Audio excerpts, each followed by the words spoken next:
ሰላም ጤና ይስጥልን ውድ የቻናላችን ተከታታዮች የፕሮግራማችን ቤተሰቦች፣ እነሆ ጊዜና ሰዓታችንን ጠብቀን በተለመደው ሰዓት ወደ እናንተ በንጋት ፕሮግራማችን የዕለተ አርብ ትልቁን ትኩረት የምናደርግበት የመረጃ ማረጋገጫ የሚነሱ ጉዳዮችን እውነታን እንግዲህ ከሐሙስ ቀን አንስቶ እስከ ምሽት ድረስ ሲዘዋወሩ የነበሩ በታብሎይዶች በታማኝ ዘጋቢዎች ሲወጡ የነበሩ የዝውውር መረጃዎችን እንግዲህ እስከ አርብ ንጋት አካባቢ ድረስ ያለውን እውነታ ተከታትለን ወደ እናንተ ኦፊሻል ኮንፈርሜሽኖችን ይዘን ብቅ ብለናል። ዴድላይን ዴይ ተቃርቧል።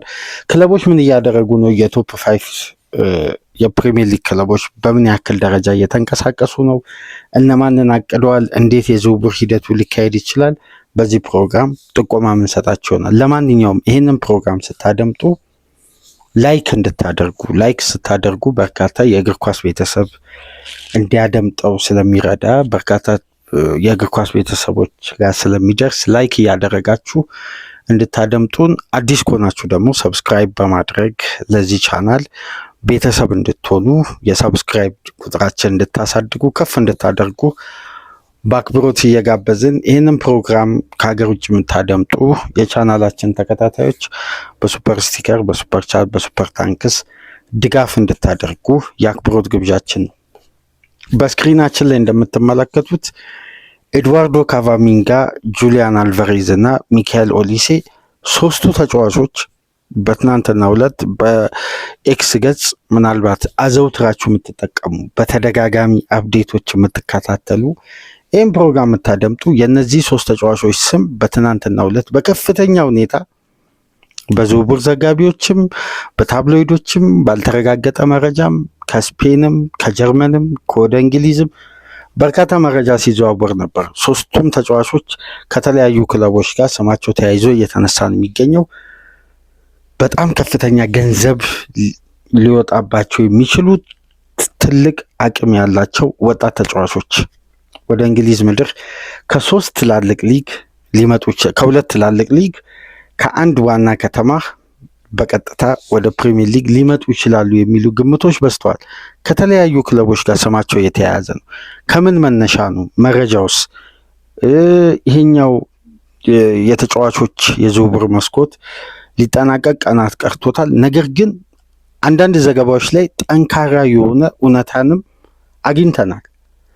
እነዚህን ጉዳዮች እስቲ በዚህ የዕለተ አርብ ፕሮግራማችን ትኩረት እናደርግና ለአድማጮች መረጃውንም ተቀባይነቱንም ተደራሽነቱን ይህ መረጃ ትክክል ነው ወይ የሚለውን እውነታ ለማረጋገጥ ጥረት አድርገናል። ነገ ከነገ ወዲያ ደግሞ በፕሪሚየር ሊግ ፊክስቸሮች ቅድመ ጨዋታ ግምገማ ከቅዳሜ ንጋት ፕሮግራም አንስቶ ወደ እናንተ ተደራሽ ነው የምንሆነው። የዛሬው የዕለተ አርብ ግን ሰፊውን ክፍል ትኩረት የምናደርገው የእነዚህን ሶስት ተጫዋቾች የዝውውር ሂደት ጨምሮ ሌሎች ወቅታዊ የዝውውር አፕዴቶችን በተለይ ምሽት ላይ አድምጣችሁ ከሆነ አንድ ትልቅ መረጃ በስፔንም በእንግሊዝ ሚዲያ ሲቀባበሉት የነበረ አስቶን ቪላ በምሽቱ ጨዋታ ከመመራት ተነስቶ 3-2 ካሸነፈ በኋላ ኡናይ ኤምሬም ጥያቄ ቀረበላቸው። የሪያል ማድሪድ ኃላፊነት በቀጣይ የውድድር ዓመት ሊቀበሉ እንደሚችሉና ማድሪዶች የመጀመሪያ ትኩረታቸው ኡናይ ኤምሬን ከቪላ ማምጣት እንደሆነ ዳሪዮ አስዘገበ። ከዳሪዮ አስ በኋላ ዴይሊ ሜል፣ ከዛም በኋላ ቴሌግራፍ፣ እነዚህ ተቀባይነታቸው ከፍ ያለ በደንብ የታመኑ ረጅም ዓመት በእንግሊዝ እግር ኳስ ዙሪያ ሲጽፉ የቆዩ ሚዲያዎች ጭምር በስፋት እየዘገቡ ነው እና ይሄ መረጃ ምናልባት በትናንትናው ዕለት ከነበሩ ከተረጋገጡ ዘገባዎች መካከል እንግዲህ በዋነኝነት ትኩረት ያገኘ ነው እና አሰልጣኙም ከጨዋታው በኋላ ከሚዲያ ጥያቄ ከቀረበላቸው ትክክለኛ መረጃ ነው ማለት ነው። ስለዚህ ጉዳይ ምንም ማለት አልፈልግም ብለዋል ኡናይ ኤምሪ እና ይህን ጉዳይ ተከታተሉት። ምናልባት ሪያል ማድሪድ በውድድር ዓመቱ መጨረሻ ሊያመጣቸው ካሰቧቸው ዝርዝር ስሞች ውስጥ መካከል ኡናይ ኤምሪ ተጠቅሰዋል። አሁን ሊዲንግ ካንዲዴት የሚለው በስፋት ከኡናይ ኤምሪ ጋር እየተገናኘ ነው። የፈረንሳይ ዘጋቢዎች፣ የስፔን፣ የእንግሊዝ ሁሉም በዚህ መረጃ ዙሪያ ሰፋ አድርገው እየጻፉ ነው የሚገኙትና አንደኛው ምሽት ላይ ከተመለከትነው ምናልባት አጓጊ ሌላ መረጃ መካከል የኡናይ ኤምሬ ጉዳይ ግንባር ቀደም ነው። ይህም ፕሮግራም ሊጀምር አካባቢ ነው መረጃውን በበለጠ ከታማኝ ዘጋቢዎች መመልከት የቻልኩት። እስቲ ወደ ተጫዋቾች የዝውውር ሂደት እንጓዝና መጀመሪያ ከአርሴናል የዝውውር ሂደት ጋር ተያይዞ አሁን ላይ ባሉ ወቅታዊ ሁኔታዎች ኢሳም ካህን የዴሊ ሜል ሪፖርተሩ ተቀባይነቱ ከፍ ያለ የተረጋገጠ መረጃ በማውጣት የሚታወቅ የአርሴናል አንዱ ውስጥ አዋቂ ሰፋ ያለ የተጨበጠ ጉዳይ በአርሴናል ዙሪያ በ6 ነጥቦች ላይ ትኩረት አድርጎ በዴሊ ሜል ገጹ ላይ አስፍሯል። የኢሳም ካህን መረጃ ውስጥ የጁሊያን አልቫሬዝ ሰሞነኛ ወሬ፣ የማይል ሉዊስ ስኬሊ ቆይታ፣ የሚካኤል አርቴታ የውሳኔ አቅምና የአንድሬስ ቤርታ ፓወር የተካተተበት ዘገባ ነው። ገብታችሁ ሳብስክሪፕሽንም አለው ፍሪም አለው። ግን ሳብስክሪፕሽኑ ላይ የበለጠ ትንተና ስላለ ገብታችሁ ከ99 ሳንቲም ጀምሮ ወደ $1 አካባቢ ከፍላችሁ ከሀገር ውጭ የምትገኙ ይህንን መረጃ በስፋት ማንበብ ትችላላችሁ። እና የኢሳም ካህንን መረጃ እስቲ ትኩረት እናደርግና ካቫሚንጋን፣ ኦሊሴን፣ ሌሎች ዘገባዎችን እያስከተልን ከክለቦች ጋር ቆይታ የምናደርግ ነው የሚሆነው። አሁን የከፈታችሁ በድጋሚ ላይክ እንድታደርጉ፣ ከሰሞኑን የላይክ ቁጥር በጥሩ ሁኔታ እያደገ ነው። እስቲ በደንብ ላይክ እያደረጋችሁ ተደራሽነታችንን እንድታሰፉ እየጋበዝን ኢሳም ካህን የመጀመሪያ ነጥብ የሆነው የዘገባችንም ዋና ርዕስት የዝውውር መስኮት ስለሆነ ከላይ በኩል ከተጠቀሱ ነጥቦች እንውጣና 3ኛ ነጥብ ላይ የያዘው የጁሊያን አልቫሬዝን ጉዳይ ነው። ሁሊያን አልቫሬዝ ለምንድን ነው ከሰሞኑን ከአርሴናል ጋር ስሙ እየተያያዘ ነው? በተጨማሪም ደግሞ ይህን ተጫዋች ቼልሲም ይፈልገዋል፣ ባርሳ ደግሞ አጥብቆ ይፈልገዋል። ነገር ግን እነዚህ 3 ክለቦች ሁሊያን አልቫሬዝን ሲፈልጉ በቀላሉ ከአትሌቲኮ ማድሪድ ማግኘት ይችላሉ የሚለው ጥያቄ በርካታ ዝርዝር ጉዳዮችን የሚያስነሳ ነው። ነገር ግን አሊማው የሚባል አዲሱ የአንድሬስ ቤርታን ተክቶ ወደ አትሌቲኮ ማድሪድ የመጣው ስፖርቲንግ ዳይሬክተር አትሌቲኮ ማድሪድ ቤት አንድ ለውጥ ያስፈልጋል፣ ይሄ ስር ነቀል አይደንቲቲ ለውጥ ያስፈልጋል የሚል ከፍተኛ እምነት አለው። በዚህ መሰረት እንግዲህ አትሌቲኮ ማድሪድ በዲየጎ ሲሞኔ አይደንቲቲ ደረጃ አይደለም አሁን ተጫዋቾች የሚያስፈርመው። በደንብ ልብ ብላችሁ ካያችሁ አሁን አንዳንድ ቴክኒኮችንም እያካተተ ነው፣ እያቀናጀ ነው። ከአካል ብቃት ተጫዋቾች ይልቅ ቴክኒሻሎችንም እያካተተ ቡድኑን በሌላ ምስል የመገንባት ነው እና ምሽት ላይ በዚህ በኢሳም ካህን ዘገባ ላይ እንዲሁም ከተለያዩ የስፔን ሚዲያዎች እንደሚወጡ ዘገባዎች ከሆነ በተለይ ማርካን ምሽት ላይ ካያችሁ አትሌቲኮ ማድሪድ በቀጣይ ትልቅ ትኩረት ካደረገባቸው ጉዳዮች መካከል አንዶኒ ያሮላን የክለቡ ዋና አሰልጣኝ አድርጎ ይሾማል፣ የወደፊት የዲየጎ ሲሞኒ ተተኪ አድርጎ የሚል ዘገባ ይዘወጥቷል። እና የዲየጎ ሲሞኒ ቆይታ ምናልባት በዘንድሮ የውድድር ዓመት ሲጠናቀቅ በሚያስመዘግበው ውጤታማነት ተመልክተው ከዲየጎ ሲሞኒ ጋር አትሌቲኮ ማድሪድ ሊለያይ ይችላል። እንደውም ከሰሞኑ የተለያዩ ዝግቦች እየወጡ ነው። ማርካም ዳሪዮ አስም ይዘው እንደሚወጡት ከሆነ ይህንን ተከትሎ የጁሊያን አልቫሬዝ ቆይታ ትልቅ ጥያቄ ውስጥ ገብቷል በአትሌቲኮ ማድሪድ ቤት። በተለይ የተጫዋች ወደ አትሌቲኮ ማድሪድ ከተዘዋወረ በኋላ በክለብ ደረጃ ስላለው ስኬት እንደምታስታውሱት በማንቸስተር ሲቲ በነበረው ቆይታ ትላልቅ ስኬቶችን አሳክቷል። በአጭር ዓመት ውስጥ በክለብም በብሔራዊ ቡድንም በርካታ ዋንጫዎችን ዓለም ላይ ማሳካት ችሏል። ይሄ ተጫዋች እንግዲህ ወደ ክለብ ስኬት በአብዛኛው ውጤታማ ከሆነ በኋላ የበለጠ ከጌም ታይም ጋር አገኛለሁ በሚል ነው በዛ ስኬት ደረጃ ታሳቢ አድርጎ ወደ አትሌቲኮ ማድሪድ የተዘዋወረው። ነገር ግን በአትሌቲኮ ማድሪድ ቤት የጠበቀው ጉዳይ ልክ ተጫዋቹ አስቦ እንደተዘዋወረው ከሪያል ማድሪድ ለመልቀቅ ከማንቸስተር ሲቲ ለመልቀቅ እና አትሌቲኮ ማድሪድን ለመቀላቀል ባሳየው አይነት ፍላጎት አይደለም። አሁን ተጫዋቹም ደስተኛ አይደለም። ይህንን ተከትሎ እንግዲህ በተጫዋቹ ኮንትራት ላይ ከሰፈሩ ነጥቦች መካከል ተጫዋቹ እንደምታውቁት እስከ 2030 ድረስ ነው ኮንትራቱ የሚያቆየው። ነገር ግን የኮንትራት ማፍረሻው ክፍያ 500 ሚሊዮን ዩሮ የተቀመጠው። ነገር ግን አንድሬስ ቤርታ ይህን ተጫዋች በአትሌቲኮ ማድሪድ ቤት እያሉ ነበር የመጨረሻ ሲዘናቸው ላይ ካስፈረሟቸው ተጫዋቾች መካከል አንዱ ጁሊያን አልቫሬዝ። ጁሊያን አልቫሬዝን ካስፈረሙ በኋላ ግን ይሄ ስለ ሙሉ አጠቃላይ የክፍያ ስርዓት አሁን ለምሳሌ አትሌቲኮ ማድሪድ አንድ የእንግሊዝ ክለብ አምጥቶ 100 ሚሊዮን ፓውንድ ሙሉ መክፈል ቢፈልግ አትሌቲኮ ማድሪድ ሊቀበል ይችላል ሙሉ ክፍያው። ይሄ ማለት የተርም ክፍያ የሌለበት በኮንትራቱ ልክ በ3 በ4 ዙር ተቆራርጦ የሚከፈል ሳይሆን አጠቃላይ 100 ሚሊዮን ፓውንድ ሙሉ ቼኩን ከፍሎ አንድ ክለብ የሚያስፈርመው ከሆነ አትሌቲኮ ማድሪድ ጥያቄውን ሊቀበል ይችላል። በዚህ ረገድ እንግዲህ ቤርታ እነዚህን ቅድመ ሁኔታዎች ቀደም ብለው ተጫዋቹ ሲፈርም ኮንትራቱ በዛ ደረጃ በአትሌቲኮ ማድሪድ ቤት ተስማምቶ ሲቀጥል እነዚህን ቅድመ ሁኔታዎች ያውቁታል። ስለዚህ በቀጣይ ሳመር የአርሴናል የፊት መስመር አማራጭ ላይ ጋብሪኤል ማርቲኔሊ፣ ጋብሪኤል ጄሱስ እነዚህ ተጫዋቾች ቆይታቸው ትልቅ ጥያቄ ውስጥ ገብቷል ይላል። በተለይ በአዲሱ የስፖርቲንግ ዳይሬክተር ኦፕሬሽን አሁን ሚካኤል አርቴታ ስለፈለገ ብቻ ተጫዋቾች በክለብ ውስጥ አይቆዩ።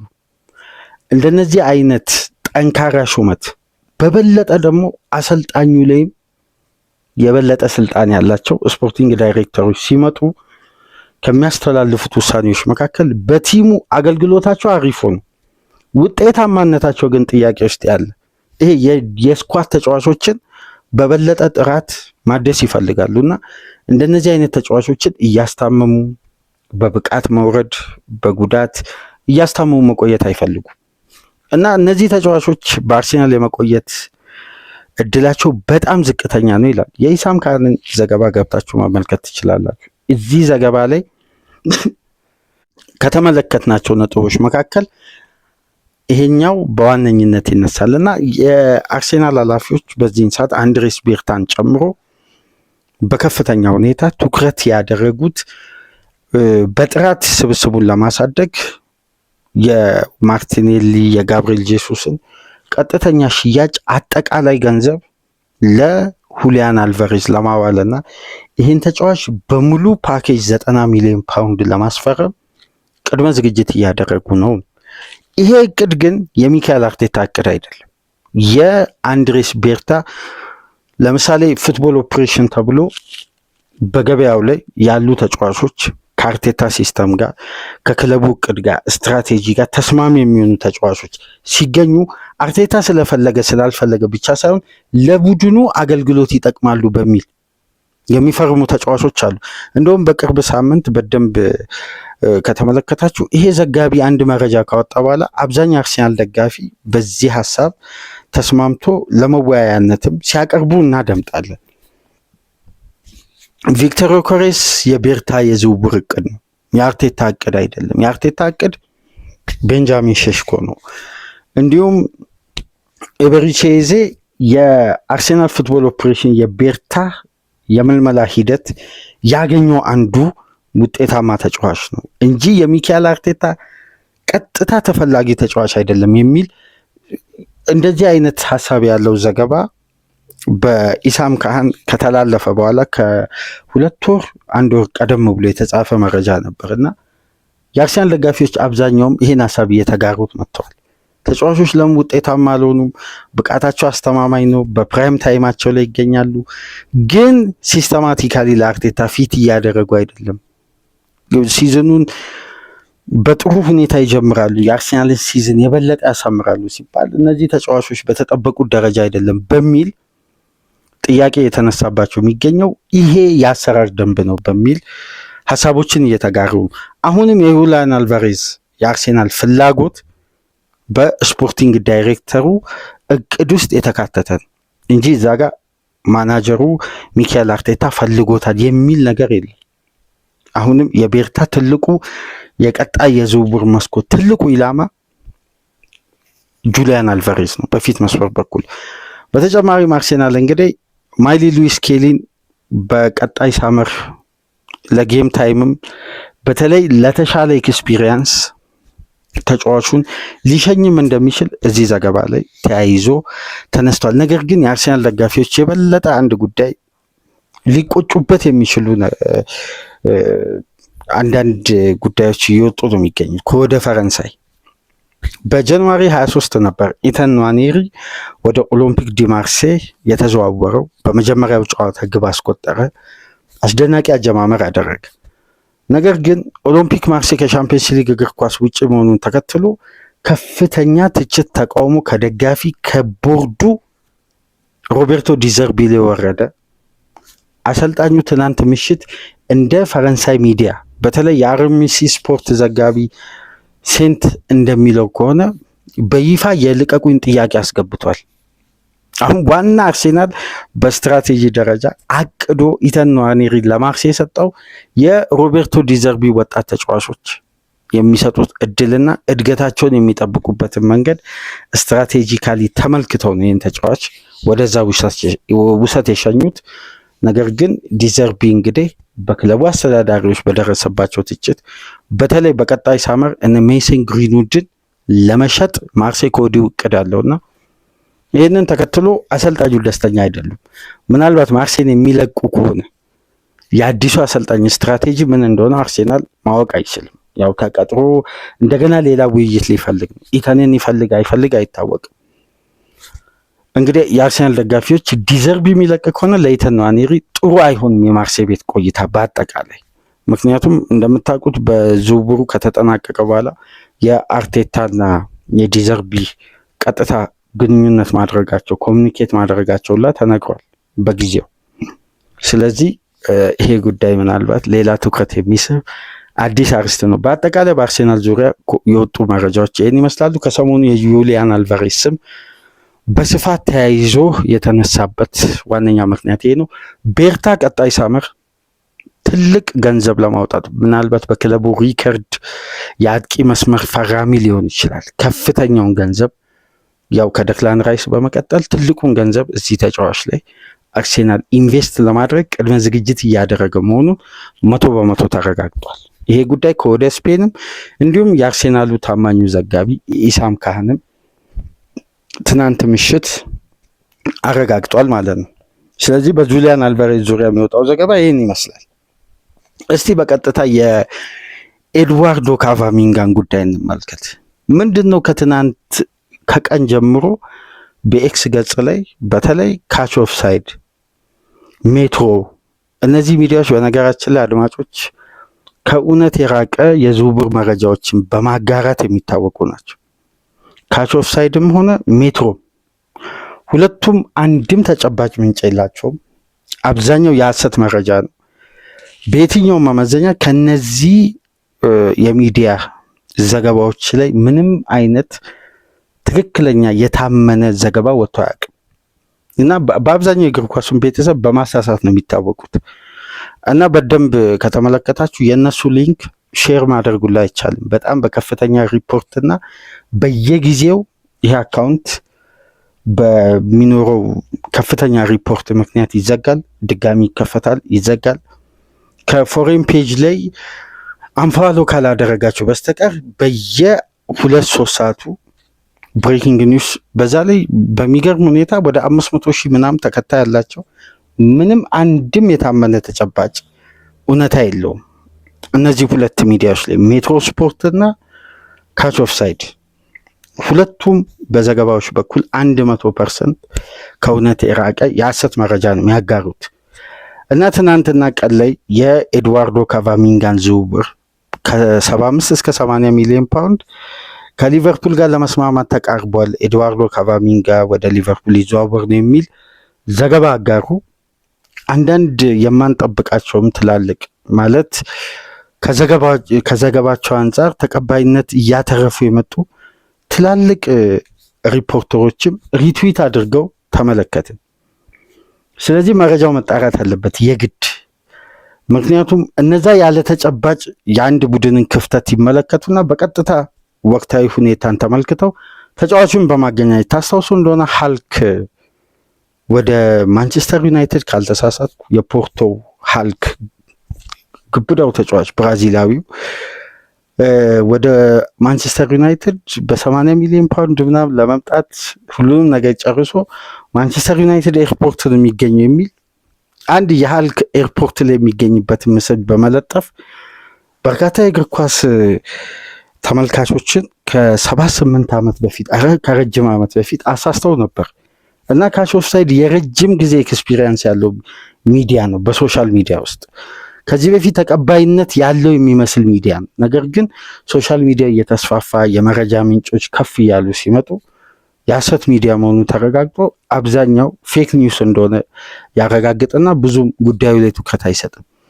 ትናንትና ግን ያልተጠበቀ ሁኔታ ነው የተፈጠረው። ካች ኦፍሳይድ ይሄን መረጃ ቀደም ብሎ ሲያጋራ አብዛኛው የሚዲያ ባለሙያዎች ማለት ይሄ 100% ኮንፈርሜሽን የሚሰጡ ዘጋቢዎች ምንም አይነት መረጃ ስላላወጡ አንዳንድ ተቀባይነትን እያተረፉ የመጡ ዘጋቢዎች ናቸው ሪትዊት ማድረጋቸው ግርምት የፈጠረው።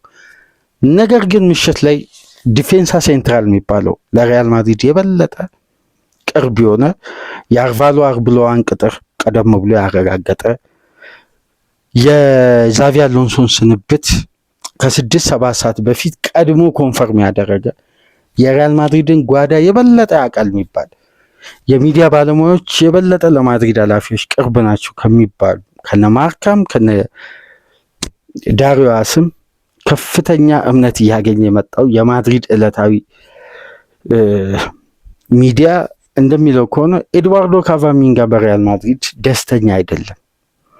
ከእንግሊዝ ጠንካራ ክለቦች የቶፕ 6 ክለቦች ተደጋጋሚ ግንኙነት በዚህ ወር አድርገዋል።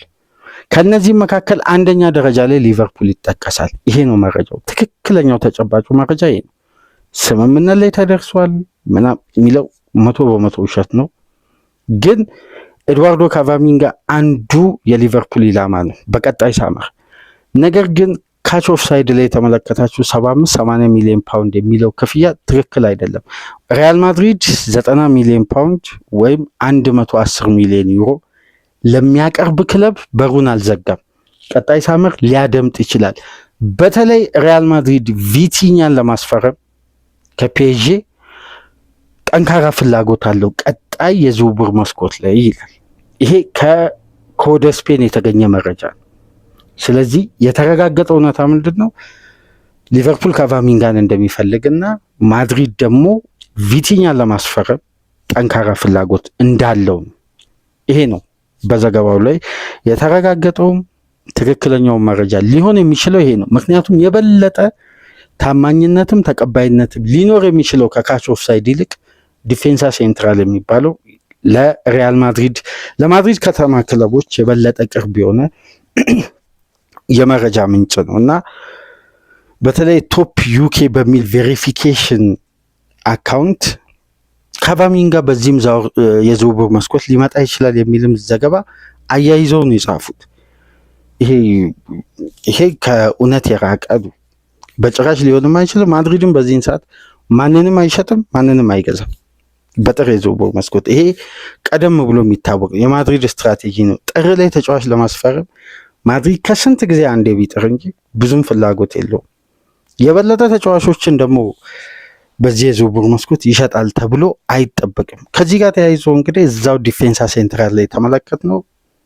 ሰሞኑን እንግዲህ የቀድሞ ሊቨርፑል ቀኝ ፉልባክ ወደ ሪያል ማድሪድ ለ28 ቀናት በተከፈለ 10 ሚሊዮን ፓውንድ የኮንትራት ማፍረሻ የተዘዋወረው ትሬንት አሌክሳንደር አርኖልድ ከሰሞኑን እንግዲህ ከስፔን ሚዲያ እንዳደመጣችሁት አለመረጋጋት ውስጥ የአርቫሎ አርብሎዋም እቅድ እንዳልሆነ ምናምን ተደርጎ ሲዘገብ ነበር እና በመጀመሪያ ደረጃ አርብሎዋ እንዲህ አይነት ውሳኔ ማስተላለፍ ስልጣንም የለውም።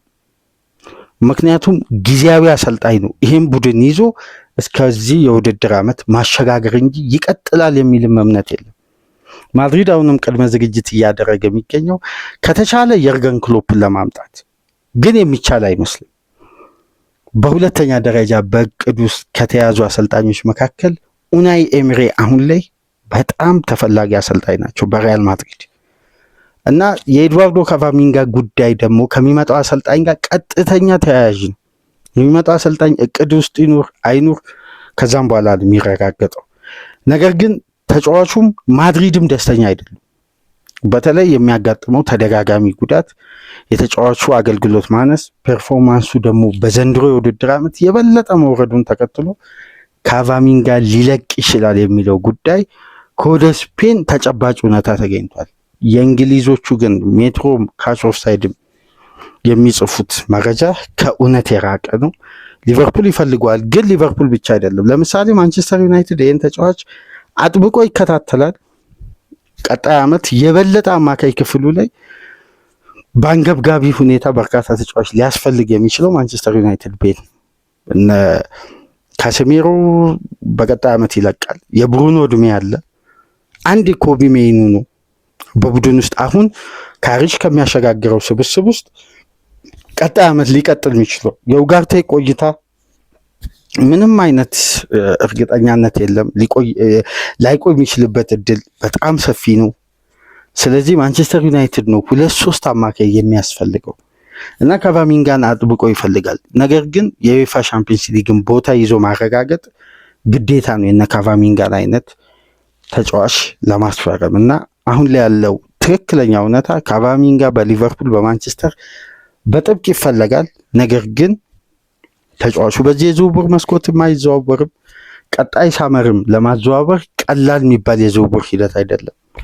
ሁሉም ትኩረታቸው እንግዲህ ካቫሚንጋ ይለቃል ተብሎ ከሪያል ማድሪድ በሁለት የእንግሊዝ ሀያላን ክለቦች ብቻ ውድድሩ ይኖራል ብዬም በግሌም አላስብም። ምክንያቱም ከዚህ በፊት በደንብ የምናውቀው አንድ ጉዳይ አለ። በርናንዶ ሲልቫን ለመተካት የፔፕ ጋርዲዮላ የመጀመሪያ ተቀዳሚ ምርጫ የነበረው ካቫሚንጋ ነው። ግን ማድሪድ ገና የፔፕን ጥረት ተመልክቶ ከአንዳንድ ነው ዝውውሩን ብሎክ ያደረገው። ይሄ ያለፈው ሳመር የ2023/24 ሳመር ላይ የማንቸስተር ሲቲ ትልቁ ትኩረት የነበረው ኤድዋርዶ ካቫሚንጋ ነው። ይቅርታ በ2024/25 የኮቫቺች እድሜ፣ የሮድሪ ጉዳይ፣ የተለያዩ ፎርሞችን ለማስተካከል የነ ኬቪን ዲብሮይን በአመቱ መጨረሻ እንደሚለቅ ፔፕ በወቅቱ ስለሚያውቅ ቅድመ ዝግጅት ለማድረግ አንደኛው ትኩረት ኤድዋርዶ ካቫሚንጋ ነበር። ግን ሪያል ማድሪድ ከአንዳንድ ነው ጥያቄው ውድቅ ያደረገው። ስለዚህ ይሄ ተጫዋች ይለቃል ከተባለ የማንቸስተር ሁለቱ ከተማዎች ሊቨርፑል፣ ሌላም የእንግሊዝ ክለብ አርሴናልም ቼልሲም ዝውውሩን ሊቀላቀሉ ይችላሉና ትናንትና ሲዘገብ የነበረው ጉዳይ ፍላጎት በራደር ውስጥ መካተት ሊቨርፑል የኤድዋርዶ ካቫሚንጋ ጠንካራ ፈላጊ ነው። ግን ምንም አይነት ድርድር የለም። ከእውነት የራቀ ዘገባ ነው ማለት ነው። ይሄ ደግሞ ሰኞ ምሽት ላይ ሲዘጋ የበለጠ አድማጮች ተመልክታችሁ የምታረጋግጡት ይሆናል። ምክንያቱም በኮሜንት መስጫ ላይ በርካታ ጥያቄዎችን ስለተመለከትን ነው። ከአርስቱ ውጪ ከዕለቱ ቶፒክ ውጪ ይሄ ጉዳይን ወደ 12-13 የሚሆኑ አድማጮቻችን ስለጠየቁን ነው።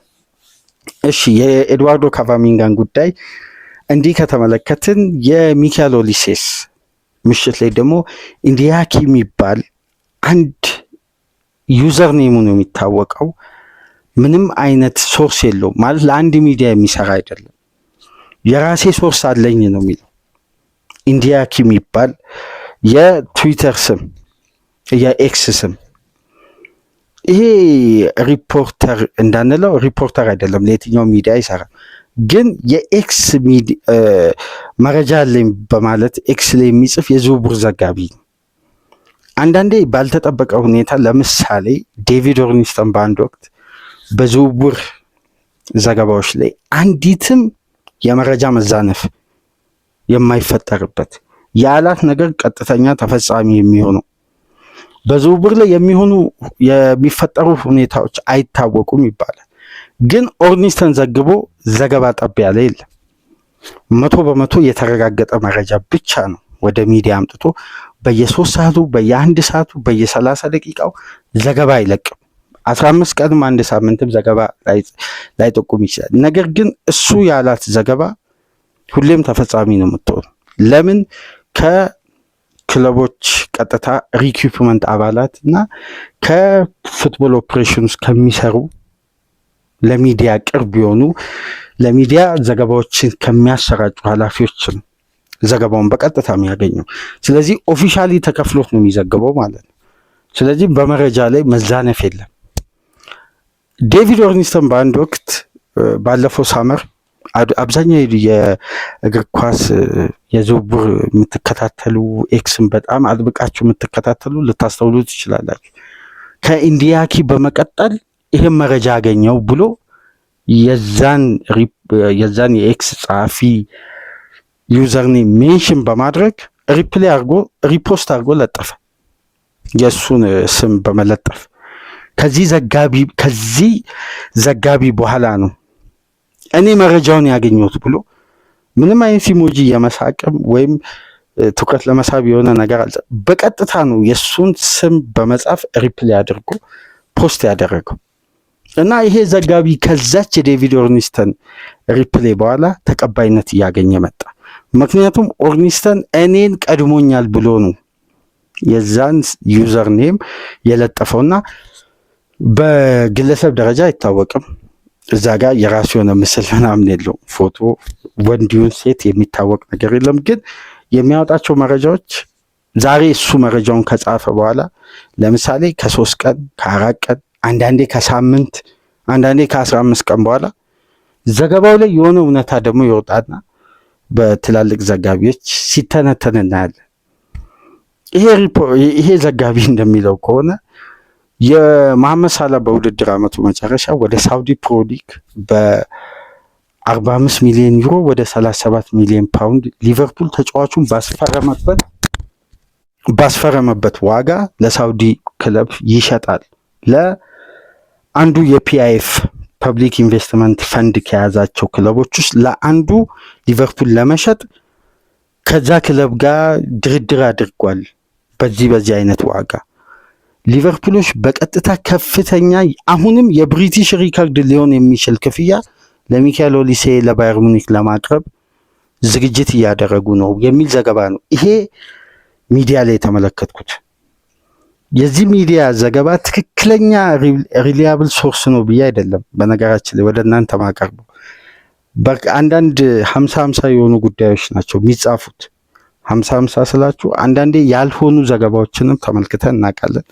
ግን በጣም ከሆነ ጊዜ በኋላ ተቀባይነት አግኝቶ እንደነ ዴቪድ ኦርኒስተን አይነት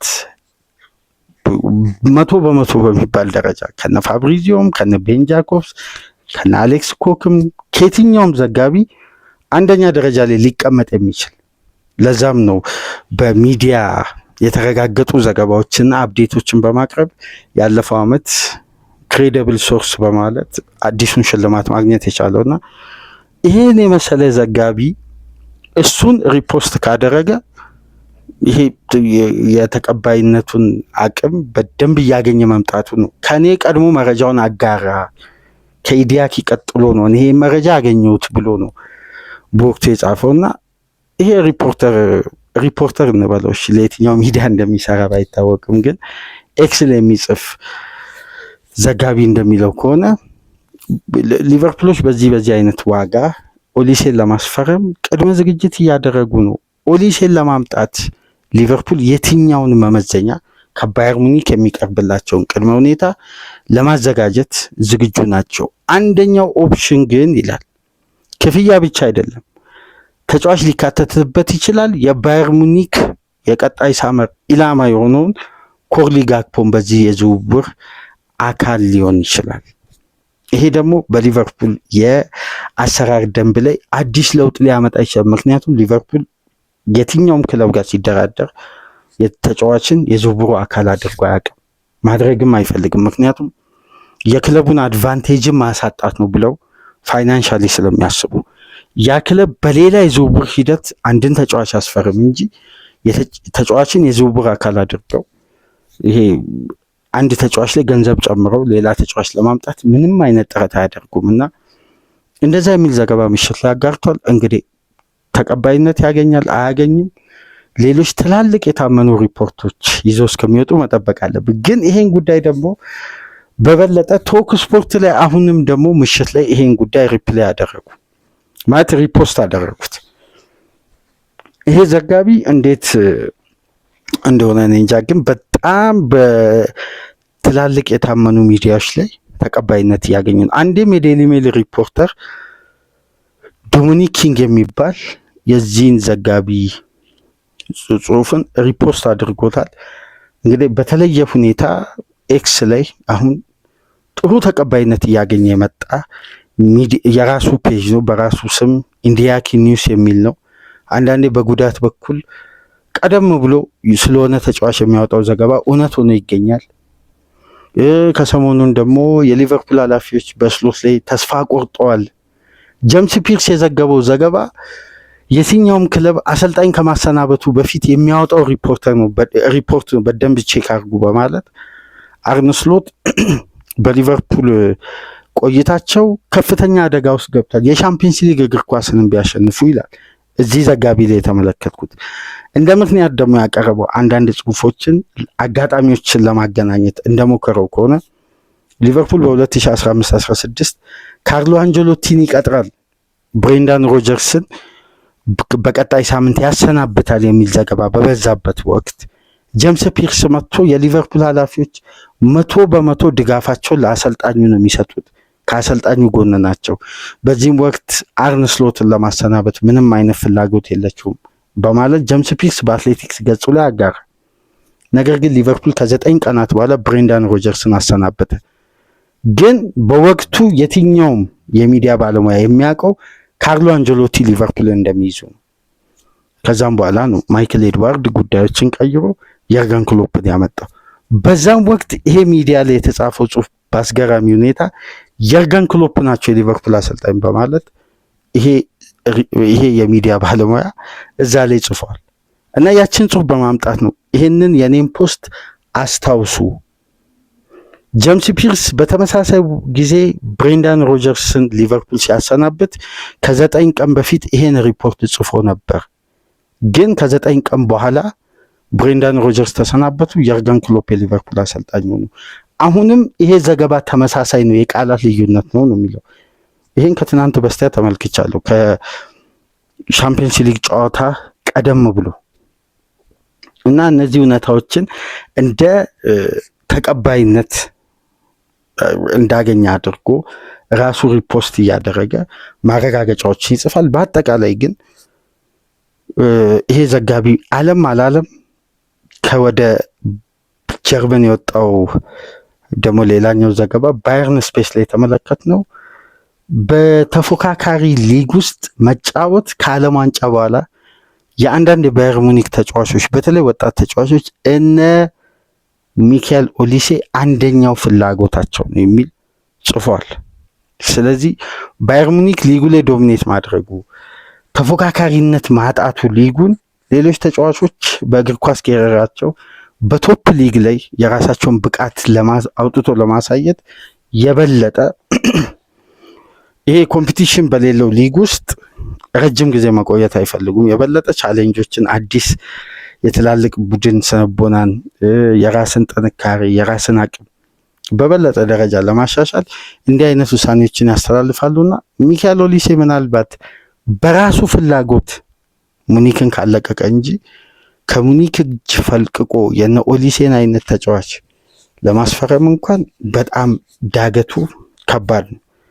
ግን በእግር ኳስ የማይቻል የለም በሚለው ዝም ብለን እንቀበልና እነዚህ ዘገባዎች እንግዲህ በትናንትናው ዕለት ኤክስን በአጠቃላይ ሲያጨናንቅ የነበረ ምሽት ላይ እንግዲህ ሁሉንም የመረጃ ምንጮችን፣ የታመኑ ዘጋቢዎችን፣ እያንዳንዱን ጉዳይ የሊቨርፑል እቅድ ውስጥ ያሉ ተጫዋቾችን በአጠቃላይ ዝርዝር ነጥቦችን ለማግኘት ጥረት አድርገን እስካሁን ድረስ ያገኘነው ዘገባዎች እነዚህን ይመስላሉ።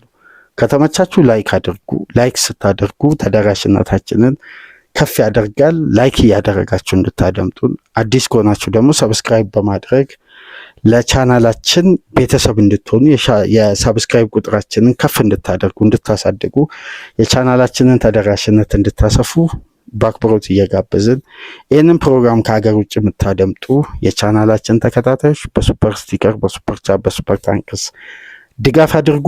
ዕለተ አርብን በነዚህ ተጫዋቾች የዝውውር ሂደት ዙሪያ ትኩረት አድርገን የመረጃ ማረጋገጫ ወደ እናንተ አደረስን። ቅዳሜ ንጋት ፕሮግራም በተለያዩ ቅድመ ጨዋታ ግምገማዎች ከአባ ጋር በጋራ ሆነን ወደ እናንተ ቅዳሜ ንጋት እንመለሳለን። ለአርብ የያዝነው ዝግጅት ይሄን ይመስላል። ሰላም ቆዩ።